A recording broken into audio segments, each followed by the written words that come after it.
Bon, j'ai reçu un commentaire justement sous ma vidéo YouTube qui disait: je commence à voir un peu partout le graphe de la meme coin dominance qui chute. Qu'est-ce que t'en penses? C'est très intéressant, je vais répondre à ces questions dans cette vidéo et moi-même j'ai vu justement un graphique qui a été posté sur Twitter montrant la baisse de la meme coin dominance. Maintenant, ce qu'il faut savoir, c'est qu'il y a la théorie, il y a les statistiques et il y a la réalité, on va dire la pratique. On assiste à un chamboulement dans l'univers crypto.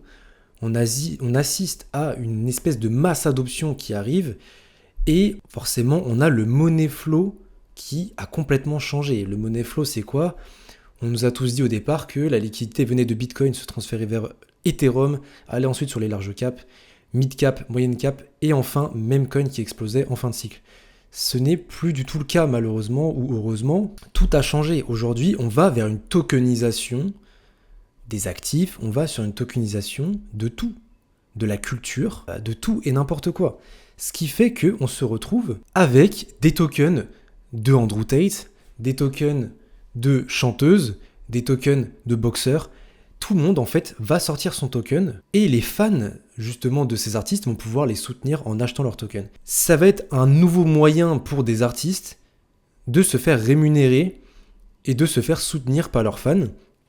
Et donc, comme je t'ai dit juste avant, on arrive vers une tokenisation de la culture. Van Eck aussi a lancé justement un espèce d'indice pour suivre les meme coins. Donc, on voit vraiment que les meme coins deviennent un narratif en entier, commencent à prendre de l'importance. Donc, on ne peut plus éliminer malheureusement les meme coins de l'équation. Ça devient vraiment quelque chose d'important en crypto. Et pour moi, les meme coins, du coup, sont là pour rester. Maintenant, mon frérot, comment moi je vois la chose, j'ai pas changé de stratégie. Pour moi, il y a deux choses à prendre en compte. Il faut déjà voir un peu ce qui se passe sur le marché.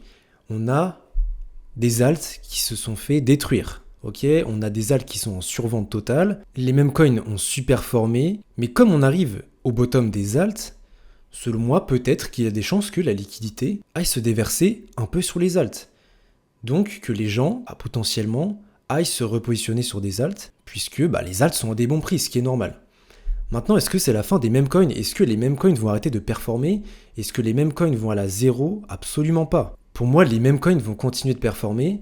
Maintenant, attention, je ne vais pas me positionner sur n'importe quel meme coin. Pour moi, il y a une classe très spéciale de meme coins sur lequel je vais justement me positionner et je vais prendre en compte deux critères. Le premier critère, ça va être de me positionner sur un meme coin avec une team qui contrôle un gros pourcentage de la supply. Alors là, tu vas me dire, mais t'es complètement fou, Junior, tu vas te faire rug. Oui et non, en fait, parce que quand on prend l'exemple de Brett, on a une team, si vous regardez bien, avec des holders qui contrôlent en tout un énorme pourcentage de la supply. Si vous voulez, là, on a le plus gros holder à 124 millions de Brett, alors qu'on n'a qu'une liquidité de 1,3 million. On est sur un token qui, du coup, ne peut pas se faire vendre, ne peut pas se faire survendre. Ne peut pas être victime, si tu veux, des émotions des gens dans une grosse proportion, puisque on a la volonté dans la team de faire exploser le token, de le faire arriver au top des meme coins, et c'est exactement ce qui est en train de se passer. Donc en fait, si la supply est entre de bonnes mains, on va avoir un token qui ne finira pas à zéro, tout simplement. Maintenant, la plupart des tokens sont entre de mauvaises mains, donc c'est pour ça qu'on a des rugs tous les jours. Donc c'est très difficile de trouver ce genre de tokens, et ce genre de tokens sont très très rares, puisque des Brett, il n'y en a pas 15 000. La plupart des rugs finissent à zéro. Je t'avais donné un meme coin, c'était Chomp, qui est un peu dans le même style que Brett, qui justement avait fait une énorme hausse, et qui pour moi est dans la même catégorie, c'est-à-dire qu'il y a des gens il y a des whales qui font pump le token, avec des grosses sommes, et donc du coup ça fait monter le token, tout simplement. La deuxième caractéristique pour moi, c'est d'acheter des tokens dans des écosystèmes qui sont en pleine expansion. En mars, ça a été Base. Aujourd'hui, par exemple, c'est Ton, avec le plus gros meme coin sur Ton qui est Redo. C'est des caractéristiques que je vais prendre en compte. Comme c'est des écosystèmes qui sont en pleine expansion, il n'y a pas beaucoup de dilution sur l'écosystème des liquidités. Ce qui fait que les cryptos vont pouvoir monter, la liquidité va se concentrer. Ça, c'est les deux critères que je prends en compte pour pouvoir acheter mes meme coins. Donc pour répondre aux inquiétudes des personnes qui pensent que les meme coins c'est une arnaque, que les meme coins ça va tout le temps à zéro, etc., c'est pas forcément le cas. Il faut avoir une stratégie, il faut avoir une marche à suivre qu'on doit respecter pour pouvoir en sortir gagnant. Et cette marche à suivre, ça te donne pratiquement un x6, x7 sur Chomp, ça te donne un x4 sur Reka, et j'ai tout partagé sur YouTube. Donc les meme coins sont vraiment une opportunité pour transformer ton portefeuille, pour le faire augmenter rapidement si tu as la bonne stratégie. Bien évidemment, le bull run se joue jusqu'au bout, mais tu peux justement augmenter tes gains plus rapidement qu'avec des altcoins. Par exemple, ici, je te montre Reka, tu aurais pu faire un x2, x3 en seulement 4 jours. Et Chomp, tu aurais pu faire un x5 en 2 jours. Donc les meme coins, c'est pas du hasard, c'est pas du casino, il faut la bonne stratégie. Donc il est possible de faire des gains rapidement sur les meme coins et ça change complètement ton bull run. Moi, ça a changé mon bull run. Et tu passes de vouloir faire x10 à la fin du bull run à la possibilité de pourquoi pas faire x20 ou x30 à la fin du bull run.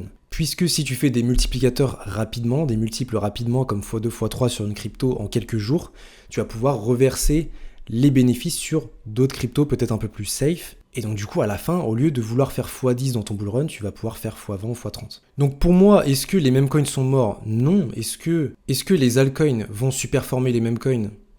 Peut-être, peut-être pas. En tout cas, ce qui est sûr, c'est que si tu es positionné sur les bons meme coins, tu vas faire des x2, x3, x4, x5, x10 dans ton portefeuille. Ça peut arriver très rapidement. Et des moments comme ça où le BTC est à 63 700, c'est des moments où justement tu prépares ton prochain x2, ton prochain x3. Et bien évidemment, les cryptos que tu vas choisir sont d'une importance cruciale. Et c'est les choix que tu vas faire qui vont changer complètement ton portefeuille, le faire passer peut-être de 100 euros à 1000 euros, ou de 1000 euros à 10 000 euros, ou non. Tout simplement, si tu veux de l'aide, mon frérot, si tu veux avoir plus d'informations sur quels meme coins sont amenés à faire des gains en quelques jours, à faire peut-être des x2 en 3-4 jours comme Chomp ou Reka, j'ai créé un groupe privé qui est exactement fait pour ça, pour te donner les informations, pour que tu aies les connaissances sur le marché. Sans les informations, malheureusement, en crypto, tes gains sont largement réduits. C'est pour ça que j'ai créé ce groupe, c'est pour aider un maximum de personnes. Je te mets le lien en description si tu es intéressé. Si la vidéo t'a plu, n'hésite pas à liker, commenter, partager. Nous, on va se retrouver pour une prochaine vidéo. Ciao tout le monde.